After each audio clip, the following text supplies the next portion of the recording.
bem-vindos a mais uma transmissão do Instituto Vida para Todos. Soyez tous les bienvenus Tema geral, Gênesis à une nouvelle transmission de l'Institut Vie pour tous. 19, o Le thème général, Genèse, le commencement. 7, 1 a Message 19, Gênesis le déluge. 1 a 22. Genèse 7, 24 Versículos et Genèse 8, 1 à 22. Mateus 24,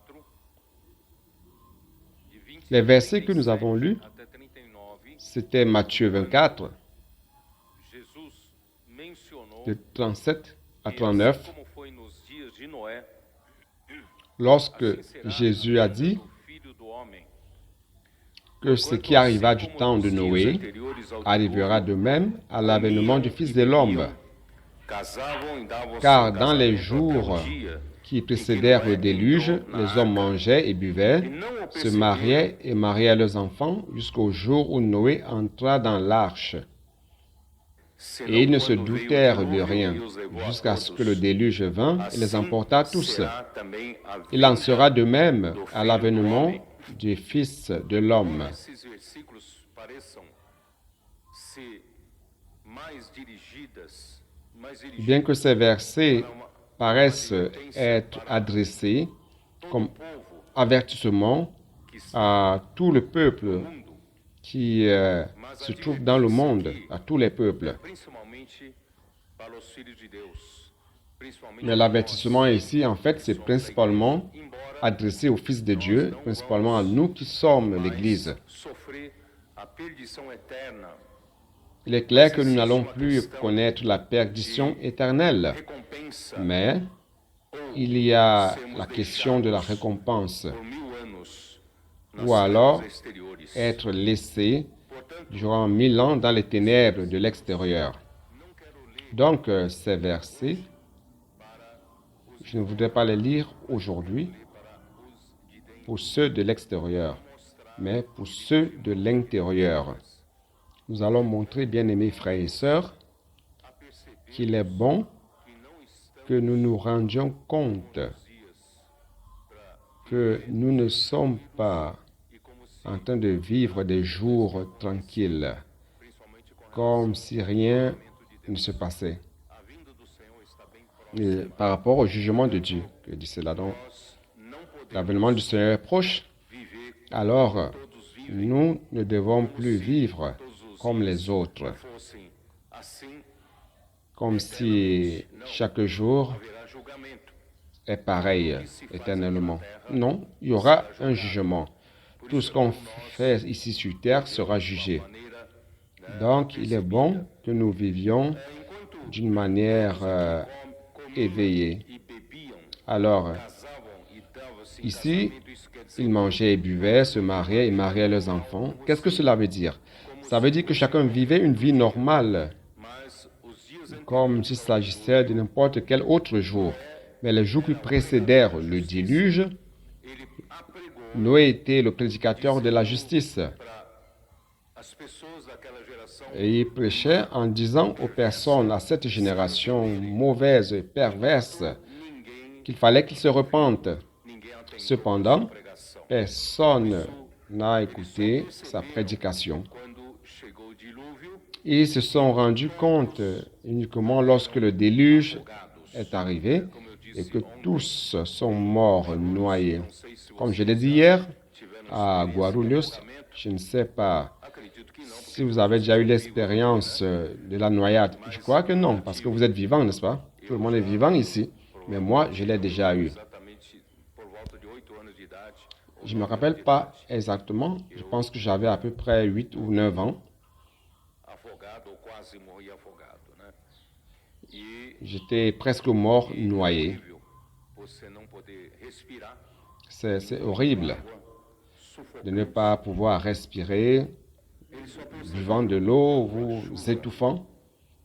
que descia do céu, Et ils se sont donc rendus compte uniquement parava de chover. lorsque la pluie est tombée du ciel et il n'arrêtait pas de pleuvoir. Perceberam quando eles foram subindo, Ils se sont rendus compte uniquement lorsque les eaux montaient et ils sont allés vers les montagnes. conseguiram se salvar. Ils sont arrivés O sur les plus hauts sommets, ils n'ont pas pu se sauver parce que le niveau des eaux était à 7 mètres au-dessus de la plus haute des montagnes.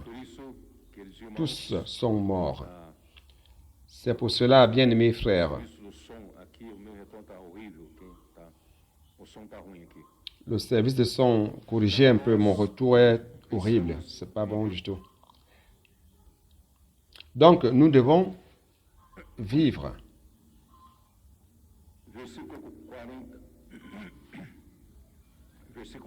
Verset 40. Verset 40. Alors de deux hommes qui seront dans un champ, l'un sera pris et l'autre laissé. De deux femmes qui moudront à la meule, l'une sera prise et l'autre laissée. Ces deux versets se réfèrent à vous et à moi.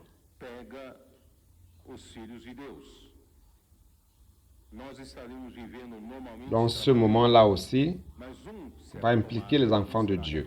Nous serons en train de travailler, un sera enlevé, l'autre laissé. Deux femmes seraient en train de travailler à la meule, une sera prise et l'autre laissée. Qu'est-ce que cela veut dire? Qu'à la fin des temps, à l'avènement du Seigneur, il y aura un enlèvement des vainqueurs. J'espère que vous allez faire partie de ces vainqueurs. Donc, veillez, car vous ne savez quel jour viendra notre Seigneur. Mais considérez cela. Si le père de la famille savait, il dit, sachez-le bien, si le maître de la maison savait à quelle heure de la nuit le voleur doit venir, il veillerait et ne laisserait pas percer sa maison. C'est pourquoi vous aussi tenez-vous prêts, car le Fils de l'homme viendra à l'heure où vous n'y penserez pas. Donc hier à Guarulhos, je vous ai montré, chers frères, que cette parole qui est adressée à ceux de l'intérieur, à vous qui vivez la vie de l'Église, c'est pour vous éveiller, vous alerter. Que vous ne viviez pas comme les autres. Hier, je me suis adressé spécialement à ceux qui se trouvent dans la tranche d'âge de 30 à 50 ans. C'est une tranche d'âge de grande responsabilité. Vous commencez votre famille, vos enfants commencent à grandir et vous devez lutter pour avoir une promotion dans votre vie professionnelle, dans vos affaires, et vous n'avez plus de temps pour quoi que ce soit. Et c'est à ce moment-là que cette situation peut vous surprendre. Vous pouvez être en train de vivre d'une manière normale, pour vos besoins normaux, mais bien aimés frères, le Seigneur aujourd'hui, à la fin des temps, veut nous sauver de cette situation avant le déluge, tout comme nous sommes à un moment qui précède l'avènement du Seigneur. Hier, j'ai montré aux vaillants de David le livre de Nombres.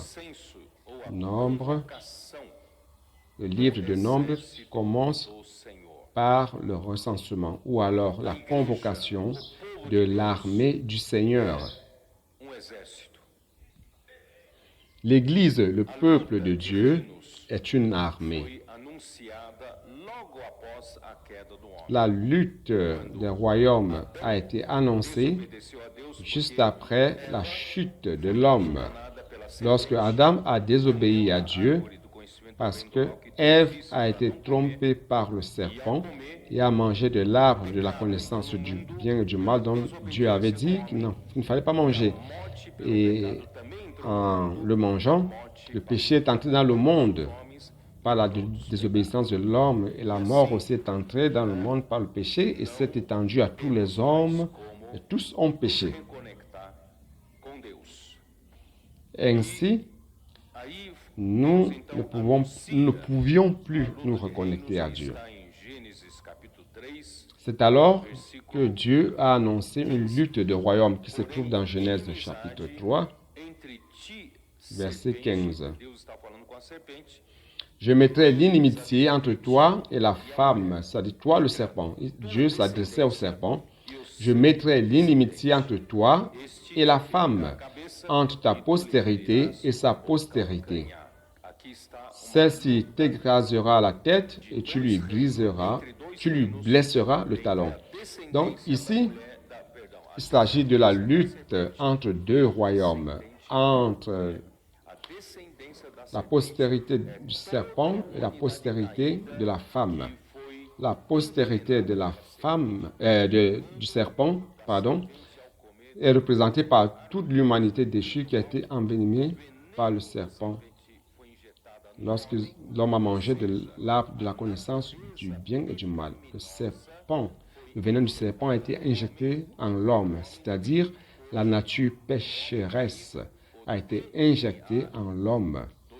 Et l'homme déchu a aujourd'hui un ADN du diable. Cela est très grave.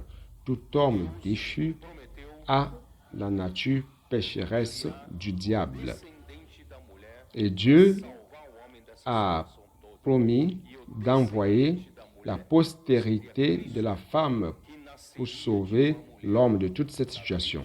La postérité de la femme serait Christ, qui allait naître d'une femme, de la Vierge Marie, conçue par l'Esprit Saint, sans la participation d'un homme.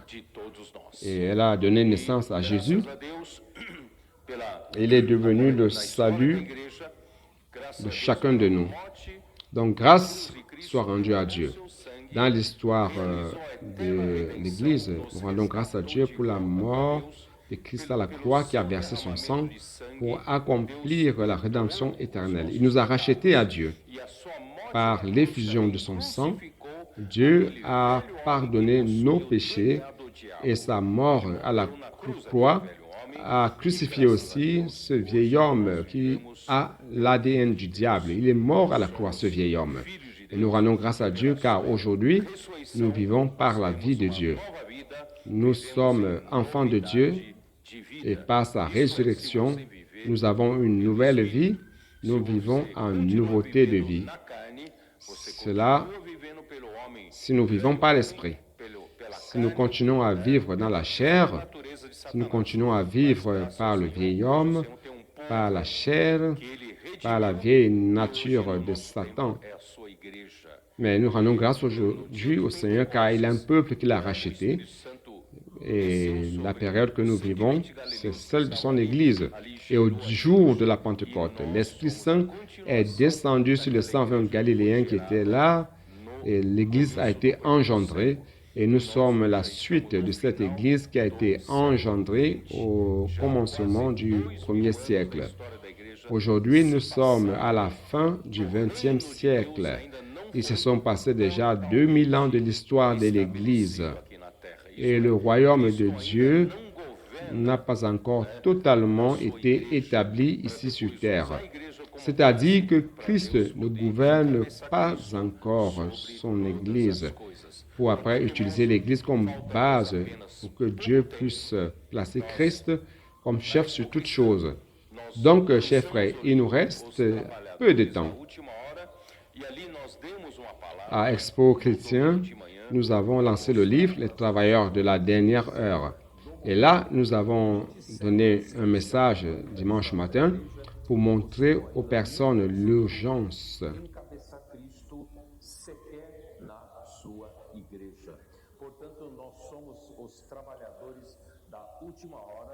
Estamos aqui para estabelecer o reino de Cristo na terra, primeiramente na sua igreja. Talvez em toda igreja, em toda cristandade, isso está difícil de acontecer, mas no princípio de vencedores da Bíblia, Deus chama Sião, Deus chama a igreja em Il n'y a pas d'audio du tout, on n'a pas de retour d'audio pour la traduction de cette partie, chers frères et sœurs. lutar pelo reino de Deus. Portanto, irmãos, Veuillez nous excuser de ces désagréments. Voilà, c'est revenu. Donc, pour lutter pour le royaume de Dieu. Donc, frères, de Deus. Nós nous sommes somos le fils d'enfants mâles, la partie forte de l'Église qui lutte pour le royaume de Dieu. O livro de Números começa assim. Nous sommes une armée qui lutte pour le royaume de Christ. No Egito, Deus Le livre de Nombres commence comme Moisés e ceci. Arão fazer o censo de toda a congregação. À la deuxième année de la sortie du peuple d'Israël d'Égypte, Dieu envoie donc Moïse et Aaron pour recenser toute la congrégation des enfants d'Israël. Il a convoqué qui? Verset 3. Depuis l'âge de 20 ans et au-dessus, tous ceux d'Israël en état de porter les armes. Claro aqui que Deus Vous en ferez le dénombrement selon leur division, toi et Aaron. é formar exército. Premièrement, il est clair ici que Dieu nous a appelés. Il a appelé l'Église et la première fonction, c'est de former une armée. Nós precisamos ter exército. E todos os 20 anos para cima, La lutte entre deux royaumes implique une guerre. faz parte do Cela implique que nous devons avoir une armée. Graças a Deus que a partir do Et tous ceux qui ont plus de 20 ans, parmi le peuple d'Israël, le peuple de Dieu, fait partie de l'armée du Seigneur. Grâce soit rendue au Seigneur qu'à partir de la promesse que Dieu nous a donnée en 2020, foram levantados, le psaume 110, il nous a donné des adolescents. temos que levantar mais On a adolescentes entre 500 et 600 millions d'adolescents sur toute la terre. Beaucoup d'adolescents ont été suscités et je crois qu'on va en avoir plus. Il faut susciter plus d'adolescents. Et ces adolescents 21 tinha qui sont en train d'être émancipés, très bientôt, vont parvenir à l'âge de 18 ans. frente da batalha N'est-ce pas? Nos adolescents qui en 2020-21 avaient 14 ans, aujourd'hui, ils ont 17, 18, 19 ans do Sul, et ils sont au front de la bataille, luttant. Beaucoup d'entre eux sont en Asie, au Japon, na frente da batalha, en Corée du Sud. na América do Beaucoup sont en Afrique du Sud. Ils sont sur le front. Et dans certains pays d'Afrique, Então, d'autres sont sur le front de bataille en Europe, en Amérique du Nord, aux États-Unis, Mexique, l'Océanie, de adolescência, Porto Rico. eles foram, os elementos Donc, frères, qui sont ceux-là? antes da igreja. Ce sont ceux qui ont été émancipés depuis l'adolescence. Durant l'adolescence, ils Capitães, os jovens étaient des éléments énergisants de l'Église, de la vie de l'Église. Nous rendons grâce à Dieu car nous avons besoin de plus d'adolescents pour énergiser l'Église. Aujourd'hui, nous avons les capitaines, les jeunes pour prendre soin d'eux et aussi les intendants qui sont les frères matures qui prennent soin de la logistique des besoins de cette armée esse exército et pour aussi faciliter le transport afin que ce front de combat soit conduit par acampava quelqu'un. Donc nous rendons grâce à Dieu car nous avons cette armée. À Guarulhos, hier, je l'ai dit et je ne veux pas tout répéter aujourd'hui par manque de temps. Toutes les 12 tribus Deus está campaient autour du tabernacle dans le désert. Le tabernacle constituait le centre du peuple de Dieu, où Dieu se trouve. Où Dieu se trouve os querubins et se révèle et a la communion avec Moïse dans le Saint des Saints, là dans l'arche de témoignage. Au-dessus se trouvent les chérubins. Et Dieu parlait avec Moïse face à face. Moïse recevait la parole de Dieu et transmettait au peuple de Dieu comme un mot d'ordre. Donc le gouvernement de Dieu se trouvait sur l'arche. Le gouvernement de Dieu se trouvait dans le Saint des Saints, c'est-à-dire dans le tabernacle. Aujourd'hui, dans l'Église aussi, l'Église est cette maison de Dieu, c'est le tabernacle de Dieu. c'est le temple de Dieu, le sanctuaire de Dieu, où nous avons la présence de Dieu. Dieu parle à travers ses apôtres, à travers ses prophètes, durant les siècles de l'histoire de l'Église. Et aujourd'hui, ce n'est pas différent. Il continue à parler de l'intérieur du tabernacle. Et nous tous, nous campons autour du tabernacle. 3 tribus au nord, 3 tribus au sud, 3 tribus à l'est et 3 tribus à l'ouest. Et toutes les tribus campaient orientées vers le tabernacle, c'est-à-dire que le tabernacle est le centre de l'administration de Dieu. C'est de là que partent les ordres, le gouvernement, l'autorité de Dieu. Et nous sommes à sa disposition avec une soumission totale. Et lorsque le peuple se levait, lorsque le peuple levait le campement, il y avait aussi une séquence des armées qui devaient sortir. Et donc, premièrement, c'était le porte-étendard, 3 tribus qui marchaient suivant la colonne de nuée ou la colonne de feu. Il est clair que c'était toujours selon la volonté de la parole de Dieu donnée à Moïse.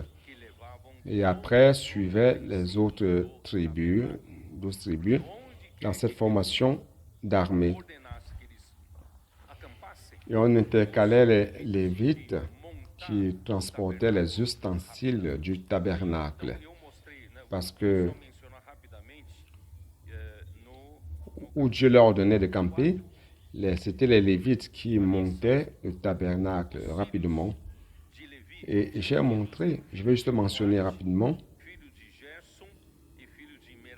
au chapitre 4, on a les enfants de Lévi divisés, les enfants de Quach, de Gerson et de Merari.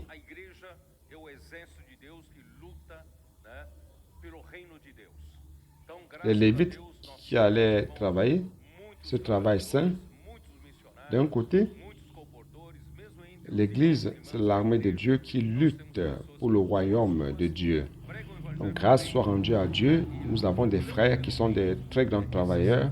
Nous avons beaucoup de missionnaires, de colporteurs. Même parmi les frères et sœurs de l'Église, nous avons des personnes qui vont dans les rues, qui prêchent l'évangile du royaume, qui luttent pour le royaume. Ceux-là qui ont un peu plus de 20 ans. Et après, parce qu'après leur émancipation de la maison des adolescents, nous leur recommandons de passer au moins le CPF, 6 mois de CPF et puis 6 mois de mission pour mûrir un peu plus. Si possible, encore une année de mission. Et à partir de là, vous pouvez retourner après à l'université ou suivre votre carrière professionnelle. Et d'autres vont continuer à suivre le Seigneur, soit comme colporteur ou missionnaire ou travailleur dans les rues. Ça, c'est notre armée. Grâce soit rendue au Seigneur, nous avons une armée. Bien que nous soyons peu nombreux, nous avons une armée qui est éparpillée sur tous les 5 continents.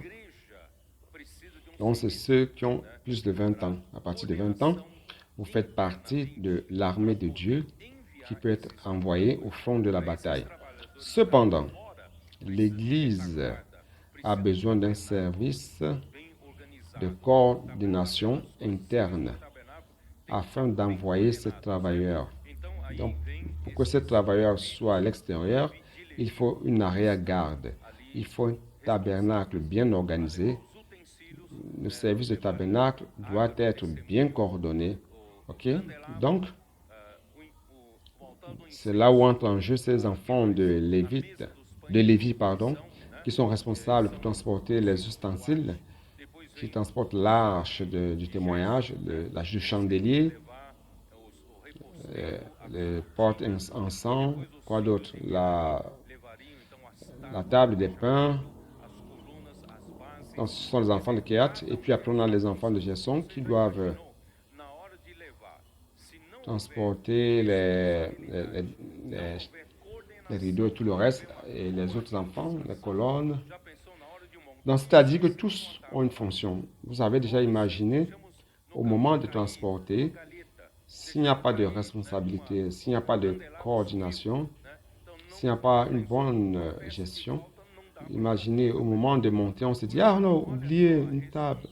Ah, sur le chemin, on a laissé tomber une pièce, ou un chandelier a disparu, une bougie a disparu. Imaginez. Donc, une pièce manque, on ne pourra pas monter le tabernacle. Voyez donc que la responsabilité est grande. Le Seigneur a confié cette responsabilité aux Lévites de 30 à 50 ans. À qui je fais allusion? À vous, vous les vaillants de David. Justement, c'est la tranche d'âge la plus occupée dans le monde. Occupée à élever les enfants. Les enfants sont en train de grandir. On doit payer la scolarité mensuelle des enfants, les plans de santé. Et dans l'entreprise, le chef vous met la pression et vous n'avez le temps pour rien. Il faut produire, produire. Et vous voulez avancer aussi dans votre entreprise, vous voulez des promotions. Donc, c'est là où le monde vous engloutit. Et c'est légitime tout cela parce qu'il n'y a rien de mauvais en cela. Mais le Seigneur a besoin de toi pour servir dans sa maison. Alors, c'est pour cela que, bien-aimés frères, vous qui êtes dans cette tranche d'âge, vous avez un rôle importantissime. C'est un service sacré, un service sanctissime. Et ce service est d'une très grande responsabilité. C'est pour cela que lorsqu'il appelle, chapitre 4, verset 3 de Nombre, depuis l'âge de 30 ans et au-dessus jusqu'à l'âge de 50 ans, tous ceux qui sont propres à exercer quelque fonction dans la tente d'assignation. Donc, c'est un service spécial pour prendre soin des ustensiles du tabernacle. Et vous êtes responsable de cela. Dans ce service, vous êtes là pour servir, pour exercer une charge, une fonction dans la tente d'assignation. Donc, vous devez servir et assumer une charge, une responsabilité. Frères, dans la maison du Seigneur, nous ne devons pas être irresponsables. Nous ne devons pas servir Dieu n'importe comment. Disant, ah, j'ai laissé tomber une tasse, j'ai laissé tomber une cuillère qui se trouve dans le service du tabernacle. Ah, il n'y a aucun problème en cela. Oui, il y a un problème. Parce qu'au moment de monter, s'il y a une pièce qui manque, on ne pourra pas monter parce qu'il y aura une pièce qui manque. Donc, nous devons servir et être responsables. Nous coordonnons certains services, mais tout cela, frère, c'est avec un cœur tourné vers le tabernacle. En d'autres termes, accompagnant de près, suivant de près la parole. Il ne s'agit pas d'un simple service que Dieu nous exige de nous. Il veut qu'on comprenne son cœur, que nous puissions suivre, accompagner de près sa parole et savoir ce à quoi il aspire, connaître son cœur. Et non pas seulement ce à quoi il aspirait la semaine passée, mais ce à quoi il aspire cette semaine. Pour savoir ce à quoi il aspire aujourd'hui, vous devez accompagner, vous devez suivre à tout moment, chaque minute. Donc, ce sont ceux qui suivent de près la parole. Il ne s'agit pas seulement d'un travail manuel. Non, avant c'était comme cela, n'est-ce pas? À mon époque, malheureusement. Bon, je dois apprendre à paître et visiter. Je faisais mes visites durant des années, mais ça ne produisait rien. Ça ne produisait pas grand-chose. Mais juste pour une décharge de conscience, pour dire que je prenais soin, je paissais. Mais non, nous devons suivre selon la parole de Dieu. Et selon la parole de Dieu, si nous assumons la responsabilité sur cette parole, si ce n'est pas le cas, nos services seront improductifs. Mais si nous le faisons, on va produire l'œuvre du Seigneur. Donc le Seigneur nous appelle aussi pour que peu à peu, nous puissions mettre de l'ordre La semaine qui vient, lundi, ce n'est pas cette semaine qui va commencer, parce que cette semaine qui va commencer, je ne serai pas à São Paulo, mais à Campinas. Donc, si vous pouvez aller à Campinas, allez à Campinas. Il y a de la place pour tout le monde, n'est-ce pas, Alain? Alors, ok. Donc, Campinas, c'est facile de déjeuner là-bas. Il y a un restaurant. Il y a des restaurants. Nous pouvons y aller. Mais lundi suivant, nous serons avec un groupe de frères voyageant pour l'Afrique du Sud. Nous allons à Johannesburg et de là, nous allons jusqu'au Kenya. Nous aurons une conférence à Nairobi. Et là, il y aura 600 personnes réunies pour écouter la parole du Seigneur, recevoir le mot d'ordre venant de la part de Dieu. Donc, pour la première fois, dans cette nouvelle phase, nous allons visiter le Kenya et après on retourne en Afrique du Sud, à Johannesburg, où nous allons avoir une conférence de 2 jours à Johannesburg.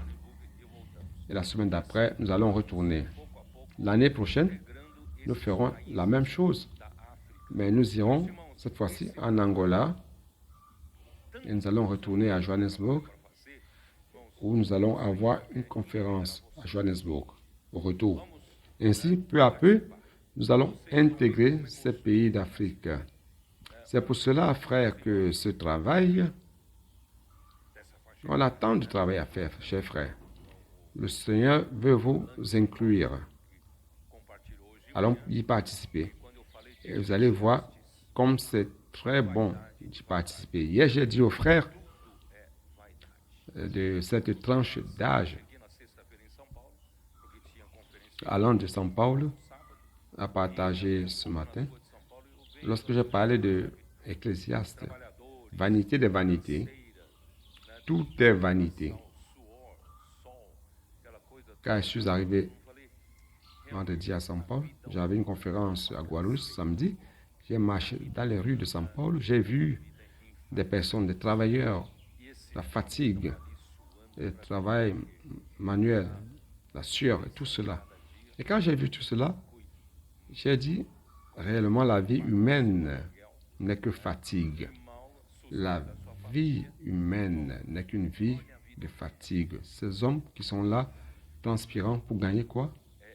Pour gagner le pain de chaque jour. Avec difficulté, parviennent à payer leur loyer et difficulté pour soutenir leur famille. Chers frères, regardez la vie humaine. C'est quelque chose que vous ne comprenez pas. Donc, si vous n'avez pas compris que nous vivons pour établir le royaume de Dieu, notre vie n'a aucun sens. Bien que vous vous trouviez dans une autre catégorie sociale, vous n'êtes plus comme ce travailleur qui gagne peu de choses par semaine. Peut-être que vous gagnez mieux, vous avez une belle maison, une belle voiture. Et allons vers l'autre extrême. Hier, je l'ai dit, avoir une vie luxueuse des riches à Monaco, on ne paye pas d'impôts. Donc, les riches milliardaires sont là parce que personne n'enlève leur argent.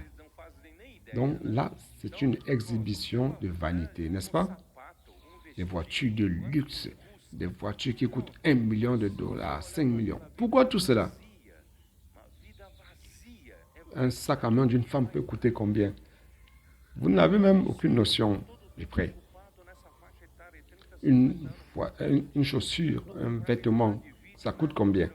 Frère, mais si vous regardez cette vie-là, elle est vide, c'est une vie vide, c'est la vanité de vanité. Donc, vous qui êtes tout le temps occupé dans cette tranche d'âge, de 30 à 50 ans, luttant chaque jour pour améliorer votre vie, avoir plus de confort pour votre famille, frère, à un moment viendra. Pourquoi tout cela? Même l'argent Vous voyez ces joueurs qui gagnent des millions et des millions. Então, apesar dessas pessoas ricas À un moment, são sempre satisfeitas, não nada. l'argent n'aura plus aucun sens. Porque nada mais preenche. Car ils en ont tellement que cet argent n'aura même plus de sens. Rien ne peut remplir leur cœur. Casa de Deus, irmão, não vale a L'insatisfaction est toujours présente. pena, espera você. Vous pensez que les personnes riches sont toujours satisfaites? Non, Tudo para Deus. rien du tout.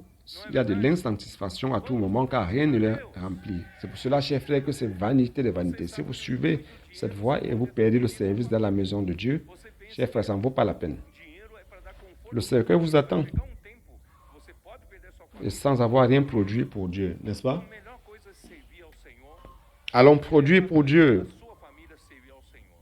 Irmão, não tem coisa melhor. Aqui Vous savez que si vous avez beaucoup d'argent, vous pouvez perdre votre famille même. pode ser que a gente não Vous tenha um carro. croyez que l'argent, c'est pour apporter le confort à votre famille, mais ça peut vous amener à perdre même votre famille, ayant beaucoup d'argent. Donc la meilleure des choses, c'est de servir le Seigneur et amener votre famille à servir le Seigneur. Chers frères, il n'y a rien de mieux que cela. Vous voyez quelle satisfaction. 50 anos. Venha para cá, venha. Né? Venha ser Je peux vous dire, on n'a pas de voitures de luxe, des objets de luxe, mais on est satisfait. Qui est satisfait en servant le Seigneur? N'est-ce pas? Nous sommes contents. lembrança aqui, Alors il n'y a rien de mieux. não é sobre C'est pour cela que je convoque tous ceux de cette tranche d'âge de 30 à 50 ans. Venez, venez, venez, venez faire partie de ces lévites servant le Seigneur. C'est ce que le Seigneur veut. Bon. ao dilúvio, no tempo de Noé. Assim será também, né, a vinda do Filho do Homem. Então, a ligação é essa. J'ai juste fait un rappel parce que le message d'aujourd'hui n'est pas basé sur cela, mais c'est lié à cela parce que tout comme dans Matthieu 24, c'était les jours avant le déluge au temps de Noé, ainsi en sera-t-il de l'avènement du Fils de l'homme. Tempo para servir o Senhor. Se tiver Donc c'est ça le lien. e se arriscar Nous ne devons pas, de fé, les frères qui sont là, eu realmente não Comme je- tenho tempo. O meu trabalho em un jour, le Seigneur a incommodé ces frères qui étaient ici. eu vou acompanhar Ils sont ici, ils ont dit, je veux acheter des billets pour la prochaine conférence régionale. Ils ont passé une semaine, ils ont aimé. La semaine d'après, ils ont participé à une autre conférence. Et qu'est-ce qui se passe? Par le fait de suivre de près, de voir l'œuvre du Seigneur se réaliser, ça commence à réchauffer votre cœur. Quand le cœur commence à se réchauffer, le Seigneur ouvre le temps. Avant, vous n'aviez pas le temps, et maintenant, le Seigneur commence à vous donner plus de temps. Soyez certain que lorsque vous servez le Seigneur, vous allez vous rendre compte, en suivant de près la parole, vous allez voir que le Seigneur est avec vous. Et lorsque le Seigneur est avec vous, comme il était avec Joseph, tout devient différent. Quando você serve ao Senhor, Tout ce qu'on mettait entre les mains de Joseph prospérait, parce que le Seigneur, l'Éternel, était avec lui. quando o Senhor é com você, como o Senhor era com Alors, José, lorsque vous préférez servir le Seigneur, tout ce que votre chef mettra dans votre main va prospérer. Ça, c'est le miracle. Et cela va se produire dans la vie de ceux de 30 à 50 ans. Vous le croyez, oui ou non? serve ao Senhor, Alors, faites un pas de foi, impliquez-vous, soyez impliqués. Ça, c'est un salut pour vous. Allons-y. acontecer na vida desses de 30 Allons dans Genèse 7. acredita ou não acredita? Dê passo, Je vais voir si je peux récupérer le temps perdu. se envolva, tá? Isso é uma salvação. Bien sûr. Salvação para você. Então vamos lá. Vamos para Gênesis 7. L'Éternel dit à Noé, entre dans l'arche toi et toute ta maison, car je t'ai vu juste devant moi parmi cette génération. L'Éternel a dit à Moïse d'entrer dans l'arche. Pourquoi? E toda a tua casa, porque reconheço Pourquoi il a invité Noé? justo diante Parce que il a été juste devant Dieu o Senhor parmi cette génération. Toute la génération était une mauvaise génération, corrompue, a Noé, une génération violente. diante Il n'y avait que Noé qui a été trouvé juste devant l'Éternel. Donc, frère, pourquoi? Vous vous êtes rendu compte que lorsque Noé a été mentionné au chapitre 6 de Genèse, verset 8, chapitre 6, verset 8, mais Noé trouva grâce aux yeux de l'Éternel. perceberam que quando Noé, Parmi cette no capítulo 6, génération. Je vais lire le tableau de fond. Je vais lire le tableau de fond. Verset 3. Alors l'Éternel dit, mon esprit ne restera pas à toujours dans l'homme, car l'homme n'est que chair et ses jours seront de 120 ans. Les géants étaient sur la terre en ce temps-là, après que les fils de Dieu furent revenus vers les filles des hommes et qu'elle leur eut donné des enfants. Ce sont ces héros qui furent fameux dans l'iniquité. L'Éternel vit que la méchanceté des hommes était grande sur la terre et que toutes les pensées de leur cœur se portaient chaque jour uniquement vers le mal. L'Éternel se repentit d'avoir fait l'homme sur la terre et il fut affligé en son cœur. L'Éternel dit, j'exterminerai de la face de la terre l'homme que j'ai créé, depuis l'homme jusqu'au bétail, aux reptiles et aux oiseaux du ciel, car je me repens de les avoir faits. Donc Dieu allait exterminer tout ce qu'il avait créé. Tout ce qu'il avait créé. Mais il n'a pas exterminé tout le monde, car Noé a trouvé grâce aux yeux de l'Éternel. Donc à cause d'une personne, Dieu a préservé toute l'humanité. Ça, c'est l'histoire de Noé. Noé était un homme juste et intègre parmi ses contemporains. Pourquoi? Parce que Noé marchait avec Dieu. Et avant Noé, qui marchait avec Dieu? C'était Enoch. Verset 22.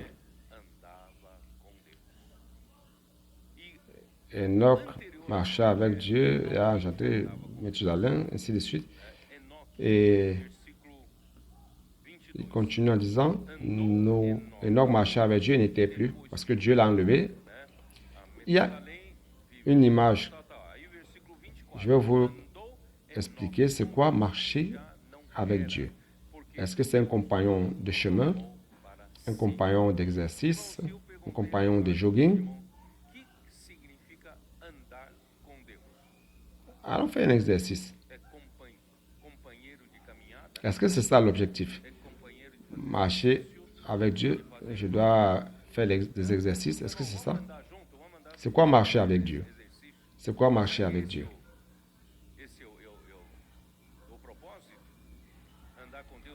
Pour écouter la parole de Dieu,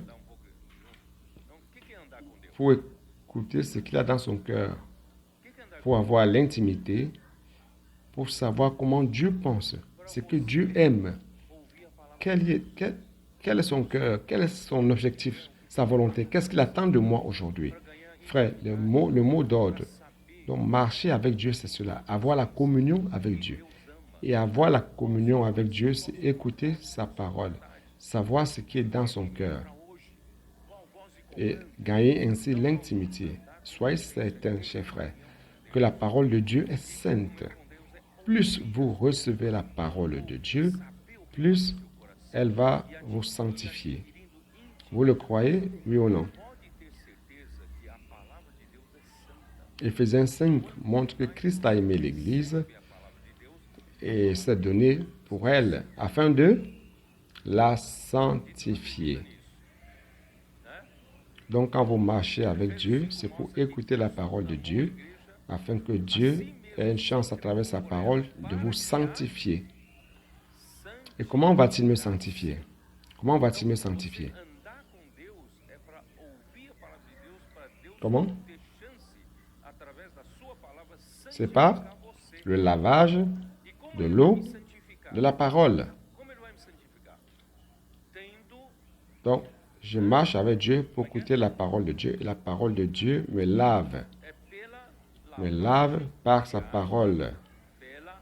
Il lave tous les éléments de l'impureté, tous les éléments du vieil homme, nettoyant de moi toutes les parties contaminées par l'ADN du diable et remplaçant cela par l'ADN de Dieu. Donc, marcher avec Dieu, c'est cela. C'est pour que je sois sanctifié. Et plus vous serez sanctifié par la parole de Dieu, plus vous serez chaque fois élevé. Vous le croyez, oui ou non? Donc, marcher avec Dieu, c'est une ascendance. c'est une droite ascendante. Vous allez monter, monter, monter. Chaque fois, vos éléments naturels sont éliminés. Et plus les éléments saints de Dieu sont en vous, et vous allez vous approcher plus de Dieu, à un moment, vous serez si près, si proche, qu'il va vous enlever à lui. Tout comme il a pris Noé, Enoch, pardon, tout comme il a enlevé Enoch vers lui. Donc, durant cette génération, il marchait avec Dieu. C'est pour cela qu'il était juste et intègre. Et à cause de lui, Dieu a demandé qu'il fasse une arche. Donc, marcher avec Dieu, c'est cela. Allons, jetez un coup d'œil dans Hébreux 11.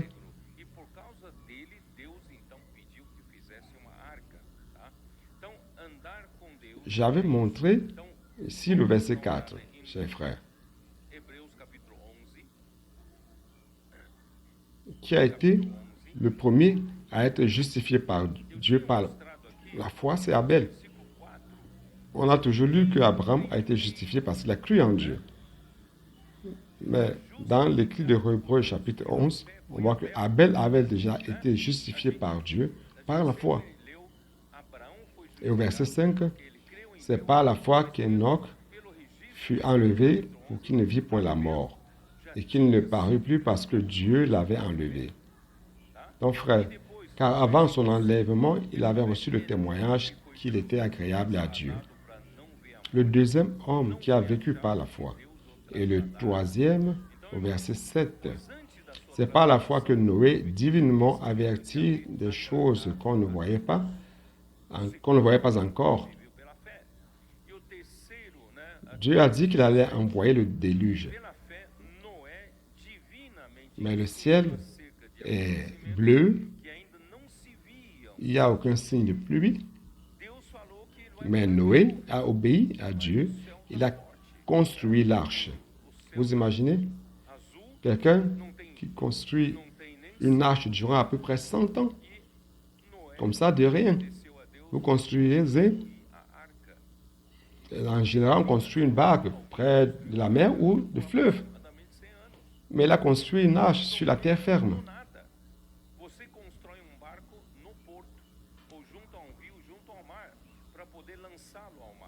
Donc, pour des choses qu'on ne voyait pas encore. Et saisi d'une crainte respectueuse, construisit une arche pour sauver sa famille. C'est par elle qu'il condamna le monde et devint héritier de la justice qui s'obtient par la foi. Donc Noé aussi a été justifié par la foi et est devenu le héritier de la justice qui vient de la foi. Donc certainement, frère, Noé marchait en communion avec Dieu, il était instruit par Dieu, par la parole. Donc par la foi, il a cru le déluge annoncé par Dieu, alors qu'il n'y avait aucun signe. Il a construit une arche qui a sauvé sa maison, il a été justifié par la foi à la parole de Dieu. 1 Pierre 3, 20, 21.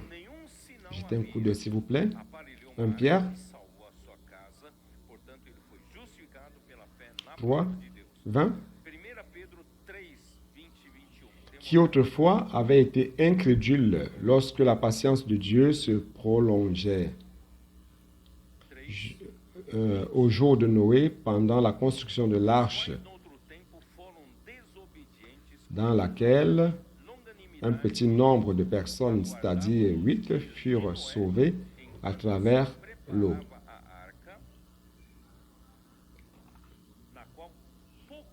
Cette eau était une figure du baptême qui n'est pas la purification des souillures du corps, mais l'engagement d'une bonne conscience envers Dieu et qui maintenant vous sauve, vous aussi, par la résurrection de Jésus-Christ,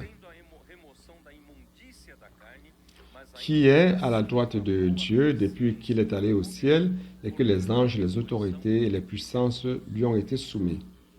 Donc, frère, l'eau du déluge est une figure de l'eau du baptême. Donc, de la même manière que la famille de Noé a été séparée de la génération corrompue et impie, que cette génération-là est morte que la famille de Noé a été sauvée, il y a eu une séparation claire de cette génération, cette mauvaise génération. Donc le baptême aussi sépare, il vous sépare du monde. L'eau du baptême fait une séparation claire, qu'à partir de maintenant, le monde ne m'atteint plus. Le monde est mort dans l'eau du déluge. J'ai été sauvé par l'arche. Donc, en fait, ce qui nous sépare réellement, effectivement, du monde, c'est la croix de Christ. Galates 6, 14. Galates 6, 14. 6, 14. Pour ce qui me concerne, loin de moi la pensée de me glorifier d'autre chose que la croix de notre Seigneur Jésus-Christ, par qui le monde est crucifié pour moi, comme je le suis pour le monde. Donc, ce qui sépare effectivement, qui me sépare effectivement du monde, c'est la croix de Christ. La croix de Christ fait une séparation. Après la croix, le monde ne m'attend plus. Le monde peut me persécuter, me suivre jusqu'à la croix, mais à partir de la croix, il ne peut plus me suivre ou me persécuter. Mais il ne peut plus me suivre. Dans le baptême, c'est le témoignage que l'homme doit donner de cette réalité. Lorsque vous avez été sauvé, cela veut dire que vous avez cru en l'œuvre de Christ à la croix. N'est-ce pas? Vous avez cru que Christ est mort à la croix pour vous, qu'il a versé son sang pour vous racheter, pour que vous obteniez le pardon des péchés. Donc, frères, à la croix aussi, vous avez cru que votre vieil homme est mort avec Christ à la croix. Donc, votre vieil homme est mort, alors le monde ne vous poursuit plus. Il peut vous suivre jusqu'à la croix. Alors, pourquoi vous devez être baptisé dans l'eau? C'est un témoignage que vous rendez. Vous avez compris? C'est Dieu qui a établi cela. Celui qui croit et est baptisé, il faut croire, et le deuxième pas, c'est être baptisé. Donc le baptême, chers frères, c'est une confirmation d'une réalité spirituelle qui s'est produite à la croix. C'est pour cela que le baptême en soi n'enlève pas les immondices de la chair, mais résulte en une bonne conscience devant Dieu.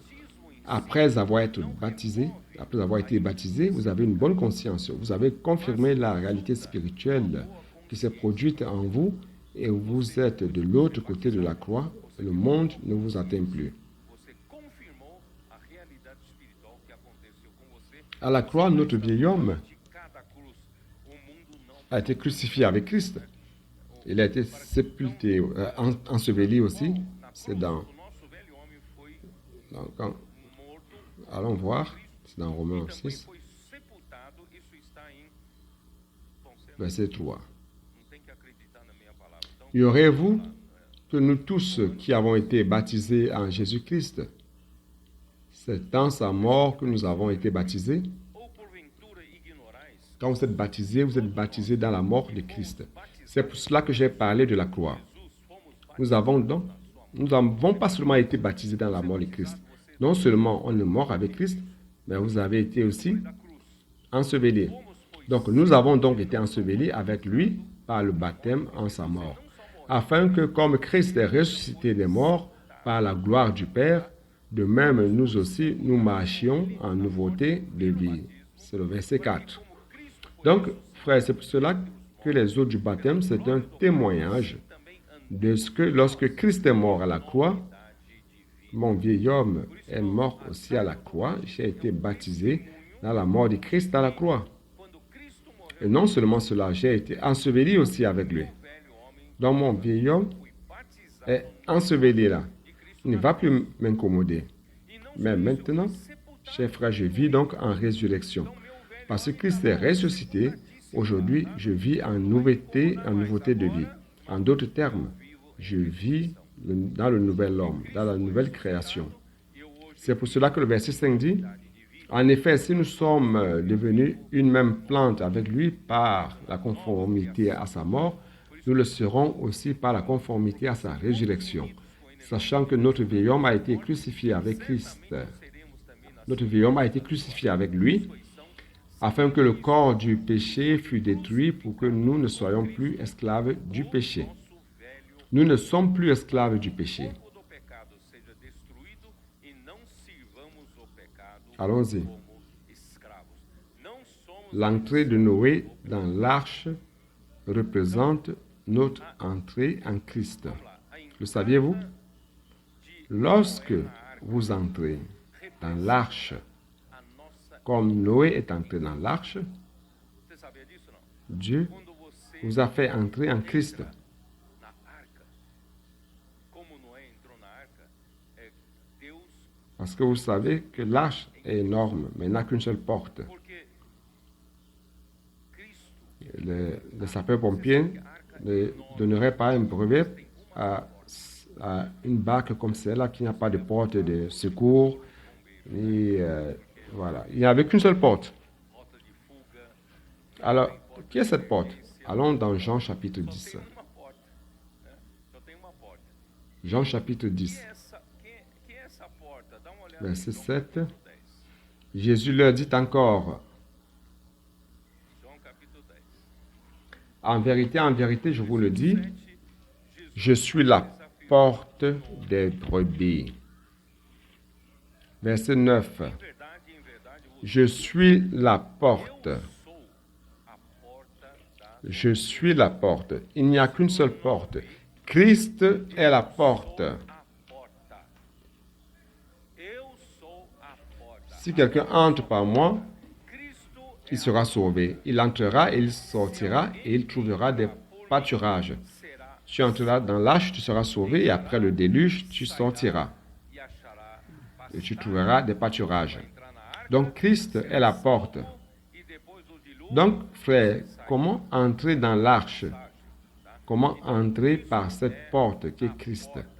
Alors, dans Romains chapitre 10, na arca. Como entrar por essa? tu vas entrer par la porte de l'arche. Vamos lá para Romanos capítulo 10. Romains chapitre 10, versets 8 et 9. Entrar pela porta da arca. Que dit-elle donc? La parole est près de ta bouche, 8 e 9. la parole est près de toi, pardon, est dans ta bouche et dans ton cœur. Or, c'est la parole de la foi que nous prêchons. Na tua boca e Frère, la porte vient par la parole. C'est pour cela que vous et moi, nous devons prêcher la parole aux personnes afin d'offrir la porte, afin d'offrir l'entrée en Christ. Alors, comment entrer? Verset 9. Si tu confesses de ta bouche le Seigneur Jésus, et si tu crois dans ton cœur que Dieu l'a ressuscité des morts, tu seras sauvé. como Senhor. Parce que vous êtes entrés. Vous êtes entrés dans l'arche et vous serez sauvés. Donc, si vous confessez de votre bouche Jésus comme Seigneur, et si dans votre cœur vous croyez que Dieu l'a ressuscité d'entre les morts, vous serez sauvés.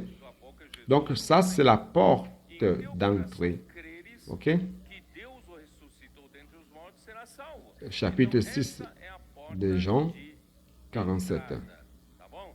E no capítulo 6 ainda de João, Lorsque vous confessez de la bouche quando et que vous croyez du cœur, qu'est-ce qui se passe?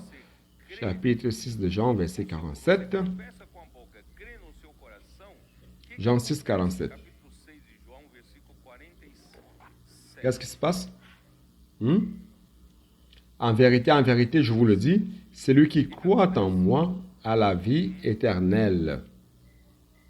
Donc vous croyez en Dieu, vous croyez en Jésus, Crer em mim, et vous êtes sauvés. vida eterna. Vous serez sauvés, pourquoi? Deus Parce que vous avez gagné la vie éternelle. será salvo. E Donc será celui qui salvo croit a la vie éternelle. ganhou a vida eterna. Et ça ne s'arrête pas là. Jean 14. Tem a vida eterna. Aí não só para por aí. Non seulement Dieu veut te donner la vie éternelle, mais il a encore un objectif plus grand. Deus não Il a un objectif.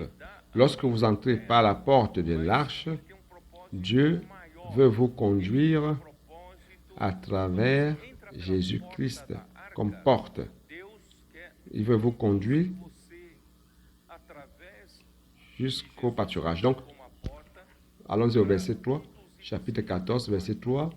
tá? Lorsque je m'en serai allé, No versículo et que je vous aurai préparé une place, je reviendrai et je vous prendrai en moi, afin que là où je suis, vous y soyez aussi. vos receberei para mim mesmo, para que onde eu estou, Au verset 2, il dit, il y a plusieurs demeures dans la maison de mon Père, et si cela n'était pas, je vous l'aurais dit, je vais vous préparer une place. ali fala, na Donc, casa malheureusement, muitas moradas, chers frères, se não for eu, beaucoup d'érudits de la Bible pensent que Jésus lugar. Irmãos, infelizmente, est allé préparer des châteaux célestes, nous préparer des châteaux célestes.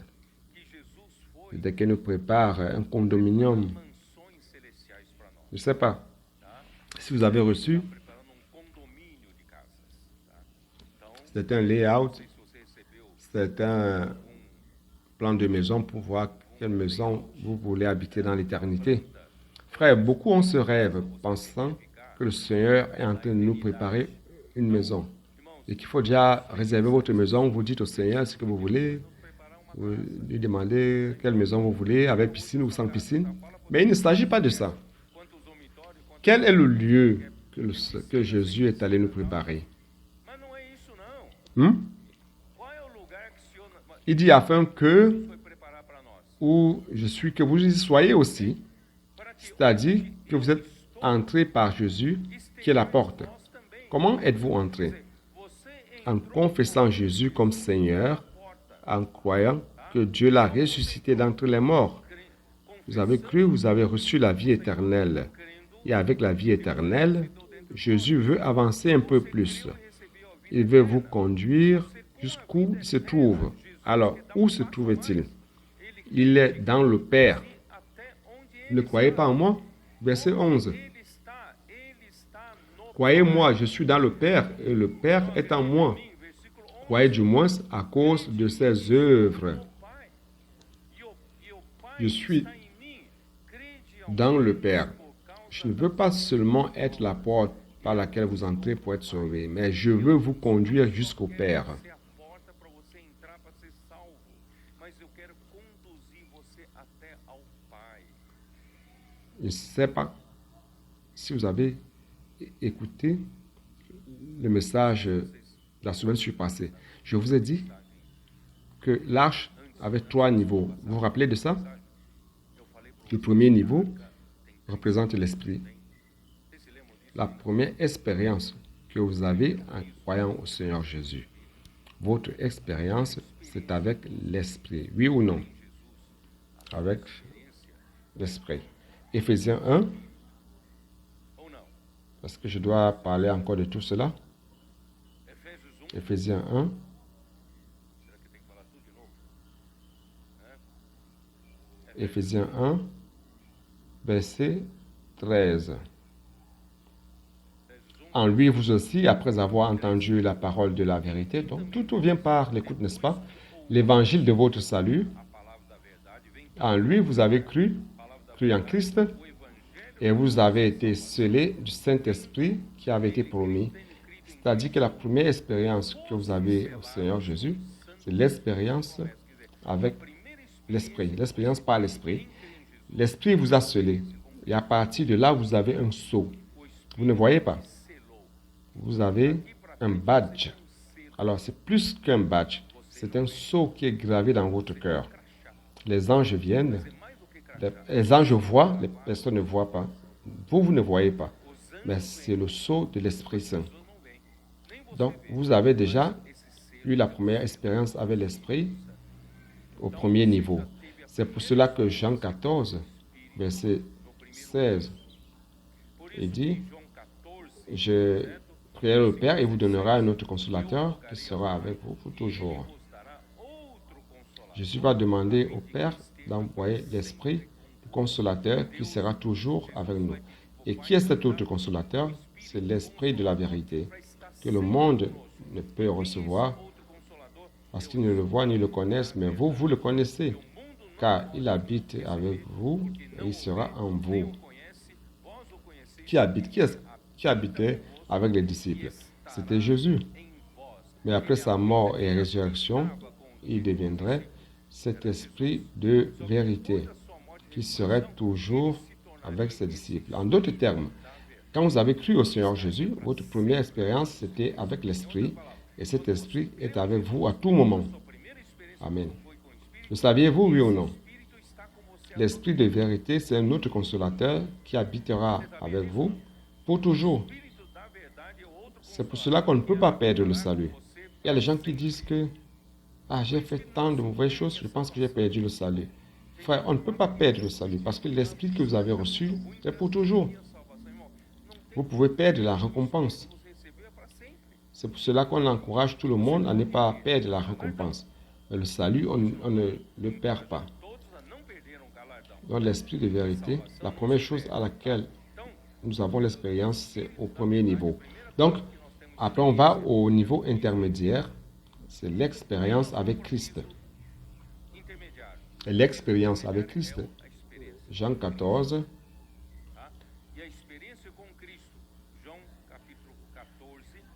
Ici, il est dit qu'il est le chemin qui nous conduit au Père.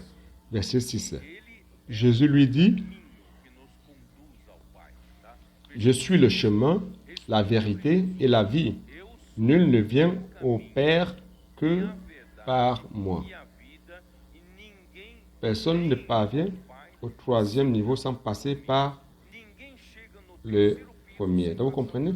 Jésus-Christ n'est pas seulement la porte qui nous fait entrer dans l'arche, mais il est aussi le chemin qui nous conduit au Père. Le troisième niveau. Par exemple, au verset 25, il nous montre que l'Esprit conduit le Fils, mais le Consolateur, l'Esprit Saint que le Père enverra en mon nom, celui-là vous enseignera toutes choses et vous rappellera tout ce que je vous ai dit. C'est-à-dire que l'Esprit conduit le Fils. Et le Fils conduit, l'Esprit conduit au Fils et le Fils conduit au Père. Donc nous sommes conduits au Père. Allons jeter un coup d'œil dans Éphésiens chapitre 2. Éphésiens 2. Pardonnez-moi de vous faire fuir tellement la Bible, car tout doit être basé sur la parole de Dieu. Donc Éphésiens 2, verset 13.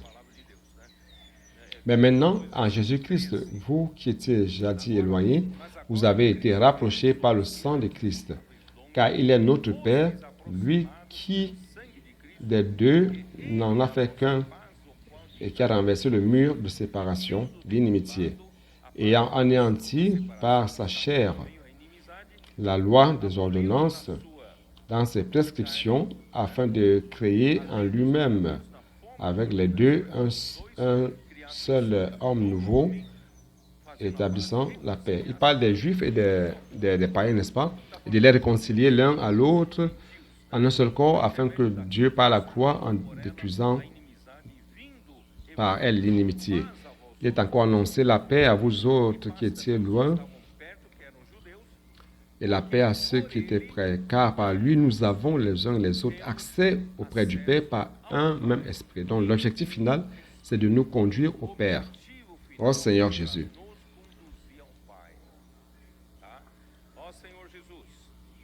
Allons-y dans Jean chapitre 10 de nouveau. On retourne à Jean chapitre 10. Verset 28. Je leur donne la vie éternelle et elles ne périront jamais. C'est ça, n'est-ce pas? Et personne ne les ravira de ma main. Mon Père qui me les a donnés est plus grand que tous, et personne ne peut les ravir de la main de mon Père. Qu'est-ce que cela veut dire, chers frères? Ça veut dire que tous ceux que le Père a donnés au Fils sont bien gardés. Ils sont bien gardés entre les mains du Fils et du Père. Donc personne ne pourra nous arracher. Donc, chers frères, ceux qui sont entrés par cette porte ne périront point. Ils sont bien gardés. Est-ce que vous êtes bien gardés? Donc, vous êtes entre les mains du Père. C'est pour cela que, chers frères, nous tous qui croyons au Seigneur Jésus, à Christ, nous sommes en Christ. tout le Nouveau Testament est rempli de termes en Christ, en Christ, en Christ. Car nous sommes réellement aujourd'hui en Christ. Nous sommes cachés en Christ. En Christ, nous sommes conduits au Père. Amen. Donc, Éphésiens 1, pour que vous croyez en moi, vous croyez en ce que j'ai dit, Éphésiens 1, il dit ceci, il dit ceci, et en lui, nous avons été élus. Ça veut dire en qui? En lui? En Christ. Donc, Dieu nous a élus en Christ. Si nous n'avons pas été mis en Christ par la porte qui est Christ, c'est-à-dire mis en Christ, nous ne serions jamais élus. Nous avons été élus, choisis, parce que nous sommes en Christ. Quoi d'autre? Verset 9. Nous faisons connaître le mystère de sa volonté selon le bienveillant dessein qu'il avait formé en Christ. Donc, Dieu fait tout en Christ. Et nous sommes inclus en Christ. Cela est très, très important. 2 Corinthiens 5, 17.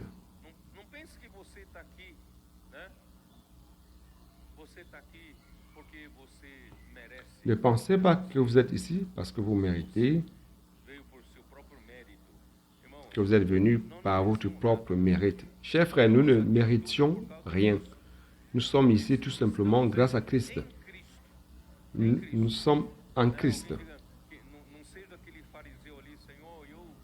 Ne soyez pas comme ces pharisiens qui disent, comme ce pharisien qui a dit, je ne suis pas comme celui-là, ce voleur. Je fais ceci, je donne des dîmes, je fais ceci, je fais cela. Frère, n'allez pas devant le Seigneur par vos mérites. Nous sommes ici parce que Christ a versé son sang pour nous. Nous sommes ici parce que Christ est la porte par laquelle nous pouvons entrer dans l'arche. Si nous n'étions pas entrés dans l'arche, nous serions morts par le déluge. Nous rendons grâce au Seigneur parce que nous avons été sauvés.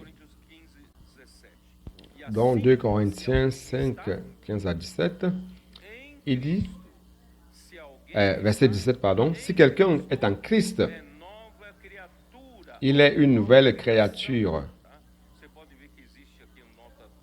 Vous pouvez voir qu'il y a la note, et si vous voyez à la fin, il y a la note 2. Lorsque vous pouvez lire, ici c'est création. Donc si quelqu'un est en Christ, il est une nouvelle création. Les choses anciennes sont passées, voici, toutes choses sont devenues nouvelles.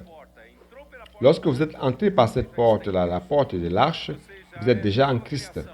Vous êtes déjà une nouvelle création. La vieille création est morte dans le déluge. Oh Seigneur Jésus. Donc tout cela grâce à la mort et la résurrection de Christ, chers frères.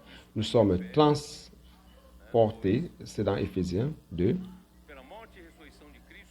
par la mort et la résurrection de Christ, chapitre 2 d'Éphésiens, verset 6.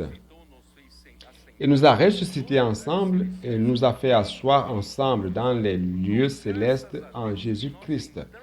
Donc nous rendons grâce à Dieu car nous sommes entrés par la porte. Nous sommes en Christ et en Christ, nous aussi nous participons à la résurrection. Non seulement nous participons à la résurrection, nous participons aussi à l'ascension. Christ a été élevé à la droite de Dieu et nous aussi, nous sommes dans les lieux célestes en Christ Jésus. Frère, vous voyez comment c'est important d'entrer par cette porte. Oh Seigneur Jésus. Frère, c'est pour cela donc, Colossiens 3, vous avez même chanté cela. Maintenant, vous allez mieux comprendre. Si donc vous êtes ressuscité avec Christ, cherchez les choses d'en haut, où Christ est assis à la droite de Dieu. Parce que maintenant, vous participez à cela. Vous êtes en Christ et vous avez toute l'expérience par laquelle Christ est passé. Affectionnez-vous aux choses d'en haut et non à celles qui sont sur la terre. Pourquoi? Car vous êtes mort. Alors comment je suis mort? Avec Christ. Frère, il est important donc d'être inclus en Christ. En Christ, je suis mort et ma vie est cachée avec Christ em Deus. en Dieu. Cristo. Não, peraí. Quand Christ, Quando Cristo, attendez, que c'est a ça, n'est-ce nossa pas? vida se manifestar, Quand Christ, notre vie, paraîtra, alors vous paraîtrez aussi avec lui dans la gloire. viver sempre nessa realidade. Frères, Em Cristo, si nous vivons uniquement dans cette réalité, en Christ, en Christ, en Christ, na sua ressurreição. en Christ dans sa mort, en Christ dans sa résurrection, en Christ dans les régions célestes, pensant aux choses d'en haut et non à celles qui sont sur la terre, affectionnant aux choses d'en haut, que lorsque Christ sera manifesté, nous allons aussi être manifestés avec lui en gloire. Donc frères, continuons dans cette réalité.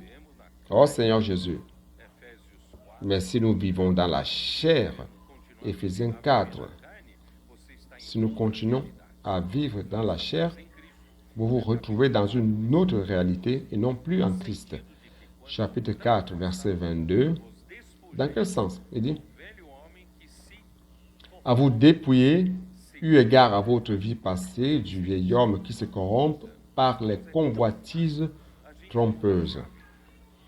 Frère, c'est si facile de changer de clé.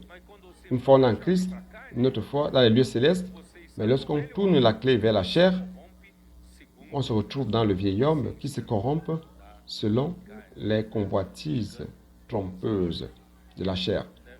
Les convoitises trompeuses.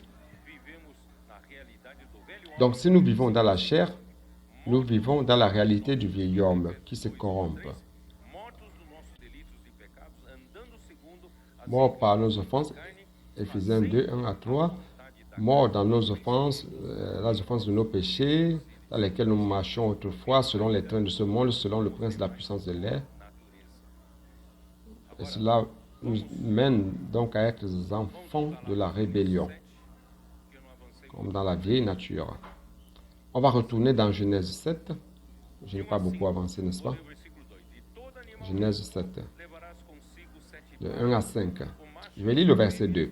Tu prendras auprès de toi 7 couples de tous les animaux purs, le mâle et sa femelle, une paire des animaux qui ne sont pas purs, le mâle et sa femelle. 7 couples aussi des oiseaux du ciel, mâle et femelle, afin de conserver leur race en vie sur la face de toute la terre.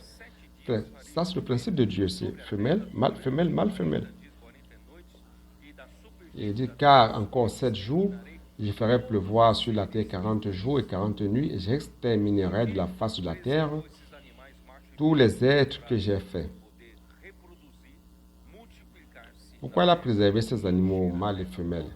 C'est pour pouvoir se reproduire, se multiplier sur la terre et remplir la terre de nouveau. Noé exécuta tout ce que l'Éternel lui avait ordonné. Noé avait 600 ans lorsque le déluge d'eau fut sur la terre. Donc, chers frères, à l'an 600,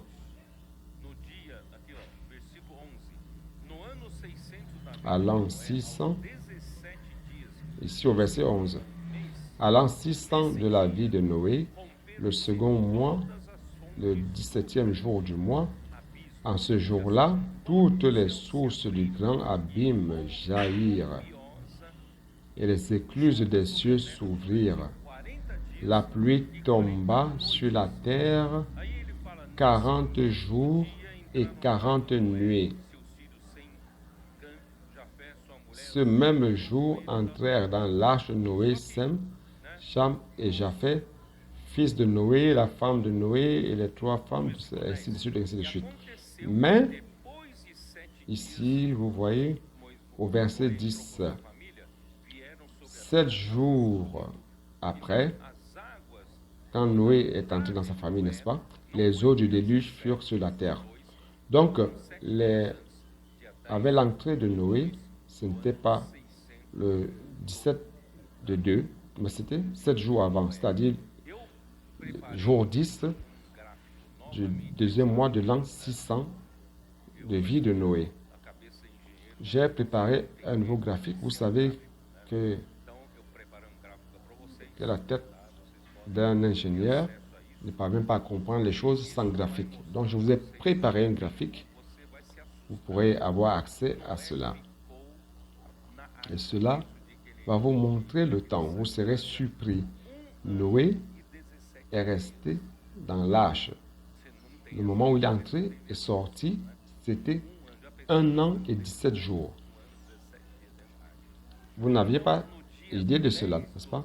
Durant 1 an et 17 jours dans l'arche. Donc, au jour 10 du deuxième mois de l'an 600 de vie de Noé, il est entré dans l'arche. Et 7 jours après, au jour 17 du deuxième mois de l'an 600, c'était le début du déluge. Et les pluies sont tombées durant 40 jours et 40 nuits. À partir du jour 17, donc on se retrouve au jour 27 du troisième mois. Et le prochain verset dit ceci. J'ai déjà lu le verset 17. Verset 18. Les eaux grossirent et s'accrurent beaucoup sur la terre, et l'arche flotta sur la terre, sur la surface des eaux.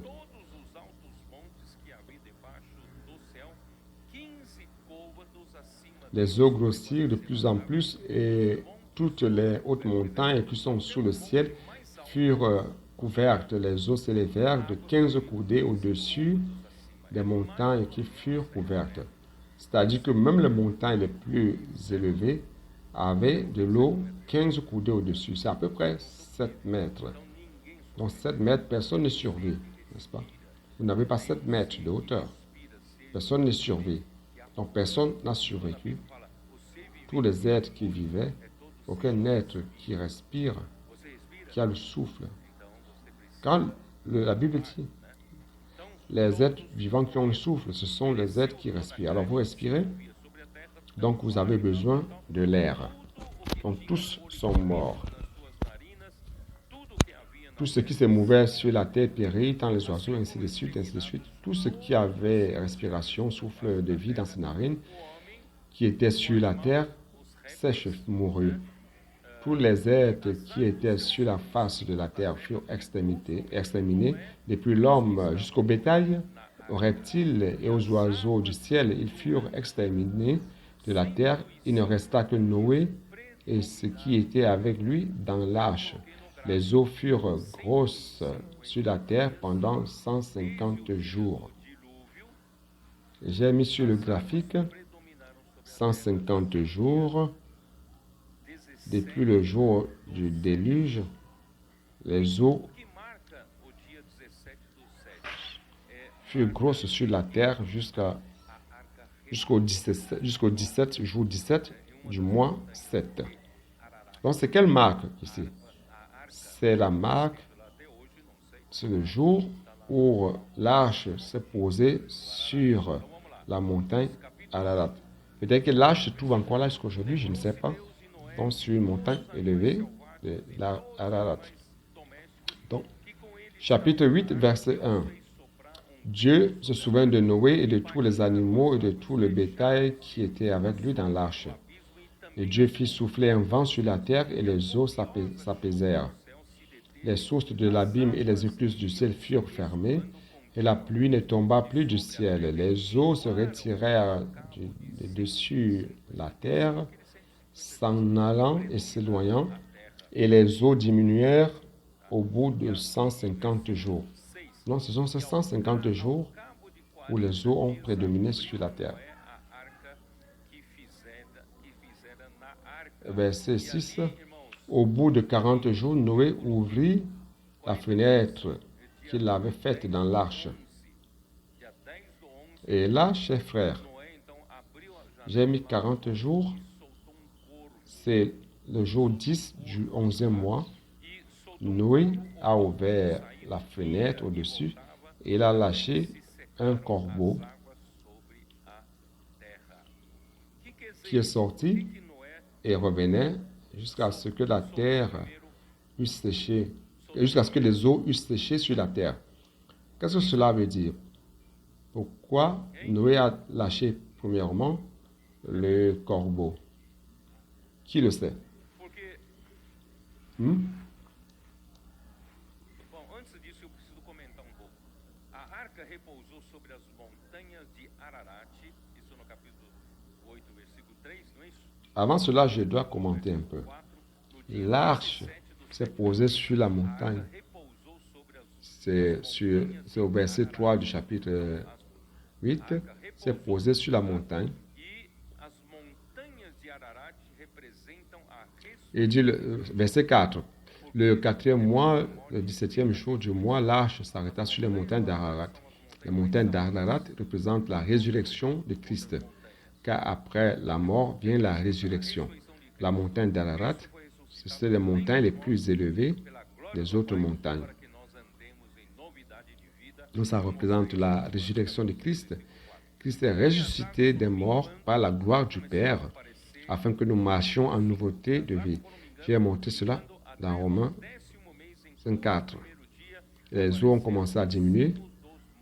Et au verset 5, les eaux allèrent en diminuant jusqu'au 10e mois. Le 10e mois, le premier jour du mois, apparurent les sommets des montagnes. C'est-à-dire que les autres sommets ont commencé à apparaître. C'était le premier jour du 10e mois.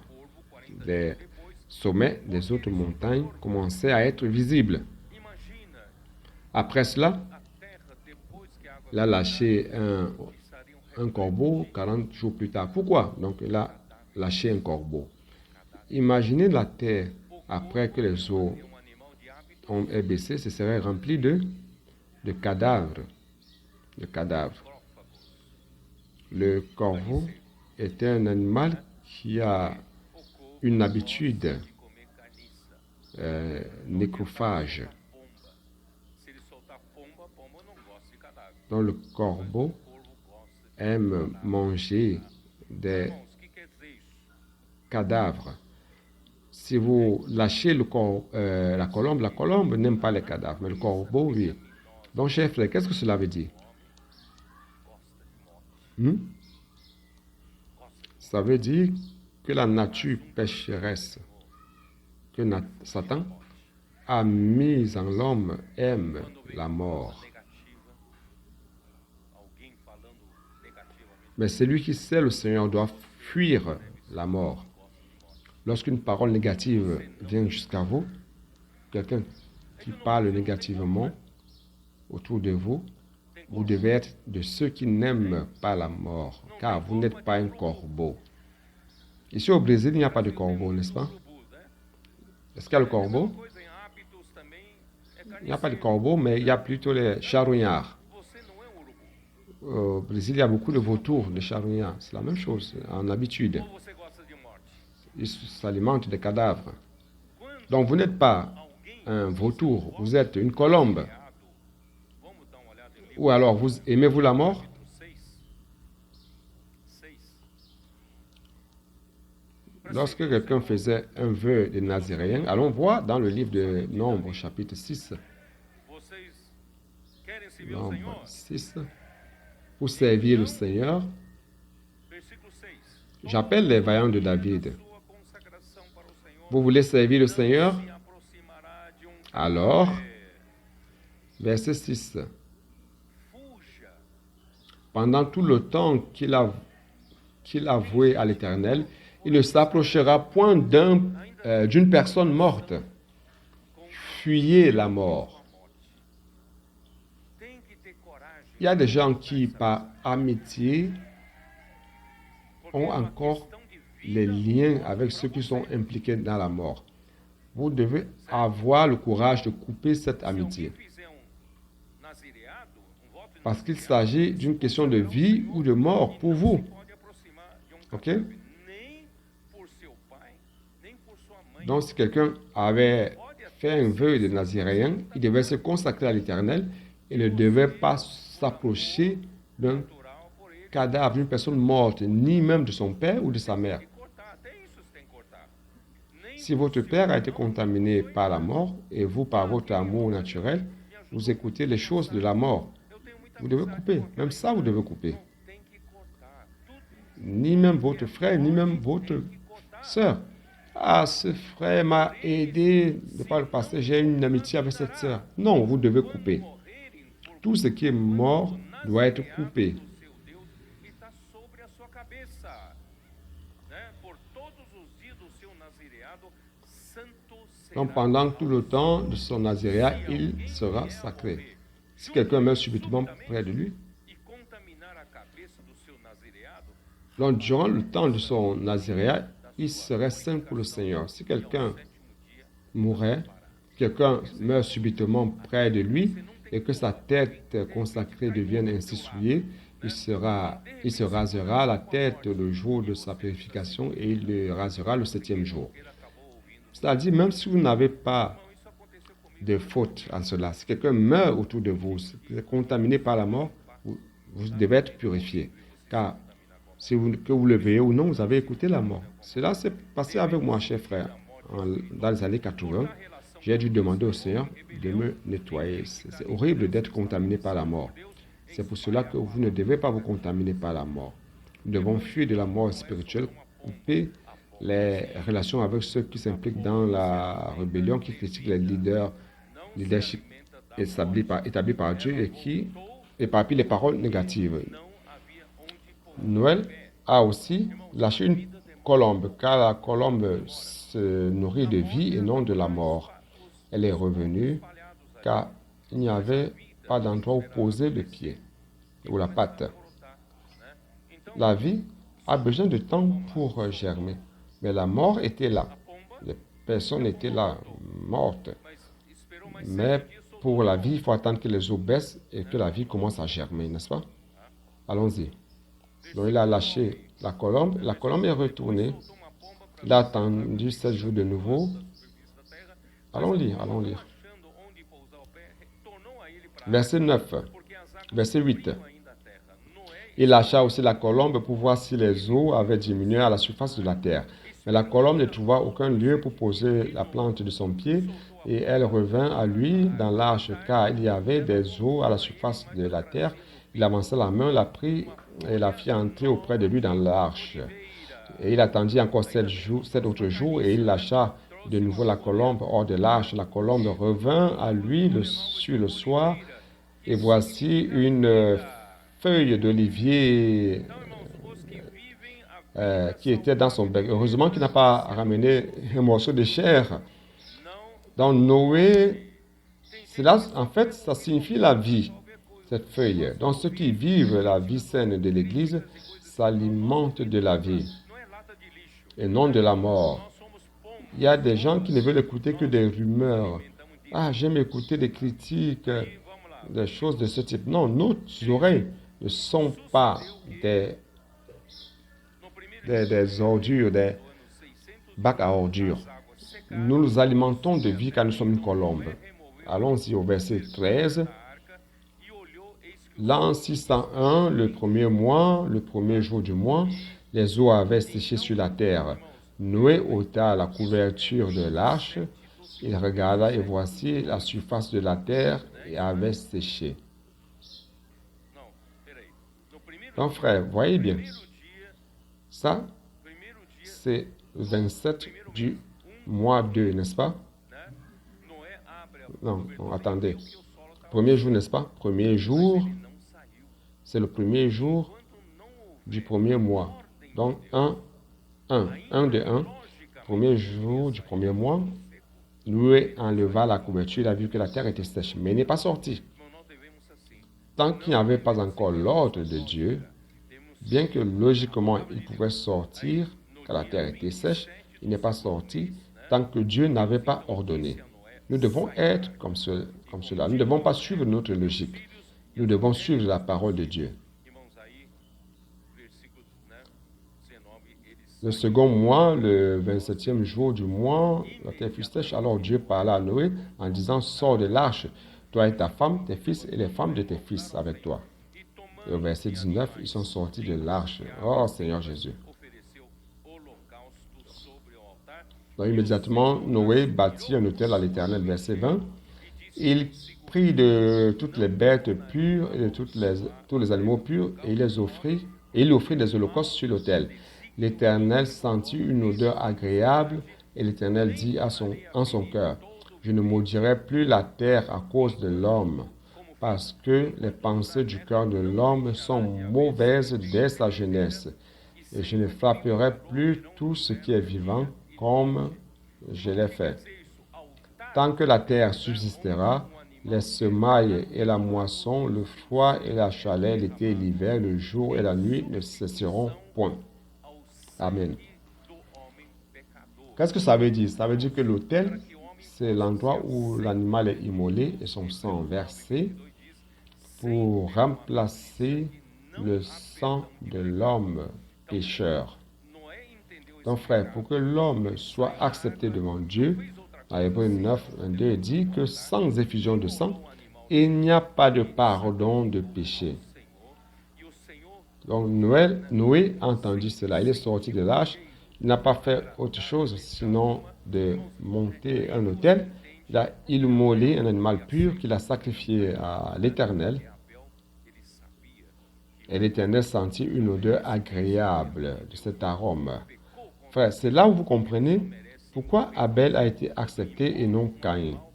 Parce que Abel savait que l'homme ne méritait même pas d'être devant Dieu. Car il a péché contre Dieu, tout ce qu'il méritait, c'était la mort. C'est pour cela qu'on immole un animal. Cela montre que le sang qui a été versé remplace la personne qu'il a faite. Donc, dans Luc 18, on me dit chaque fois que nous approchons, nous ne devons pas être comme les pharisiens qui disent « je suis bon, j'ai fait ceci à Dieu ou cela ». Dieu n'accepte pas cela. Si vous vous approchez de Dieu comme péché en disant « sois favorable à moi, je ne mérite pas d'être ici », vous immolez un animal pour remplacer votre acte de péché, Dieu accepte. C'est pour cela, chers frères, que nous rendons grâce à Dieu pour l'attitude correcte de Noé. Dieu a senti une odeur agréable de son sacrifice et n'allait plus maudire la terre à cause de l'homme. Car le serpent, le venin du serpent est entré dans l'homme et son cœur, ses désirs de son cœur sont mauvais. Si Dieu devait maudire la terre à chaque fois que l'homme commettait des actes mauvais, il n'y aurait pas de fin. Car l'homme a un venin en lui et Dieu a promis qu'il n'allait plus maudire la terre. La terre a déjà été punie à cause de vous. Vous avez compris cela, n'est-ce pas? Si Dieu devait punir la terre à cause de nous, il devait punir la terre chaque fois. Car le mal se trouve à l'intérieur du cœur de l'homme. Pour toujours. Ce n'est qu'avec l'avènement de Christ que les choses ont changé. Donc Dieu a promis que tant que la terre subsistera, tout le cycle du système de la nature seront préservés. C'est pour cela que nous rendons grâce à Dieu. À cause de cette promesse, nous avons encore le printemps, l'été, l'automne et l'hiver. Nous avons le froid, encore la chaleur. Nous avons encore quoi d'autre? Le jour et la nuit. Donc tous les cycles de la vie sont préservés parce que Dieu ne va plus maudire la terre à cause de nous. Donc vous voyez le cycle des pluies dans la région de Sao Paulo, beaucoup d'eau. Imaginez, on ne supporte plus le temps de sécheresse. Donc 6 mois sans pleuvoir dans la région de Sao Paulo, on n'aura plus d'eau pour boire. Dans les montagnes de Cantareira, il n'y aura plus rien. Donc d'ici peu, il va pleuvoir. Le cycle de vie n'a pas été interrompu. D'ici peu, les pluies reviendront. Donc nous rendons grâce au Seigneur parce qu'il veut préserver la vie ici sur terre. Tant que la volonté de Dieu n'a pas encore été faite. Et maintenant, frère, il nous revient de hâter cela, de faire en sorte que la volonté de Dieu soit faite sur la terre. Les vaillants de David viennent te mettre au service du Seigneur et les autres frères, les adolescents, les préadolescents, les capitaines, les soldats de 20 ans et plus, les intendants, venons nous impliquer pour hâter le retour ou l'avènement du Fils de l'homme. Jésus est le Seigneur. Amen.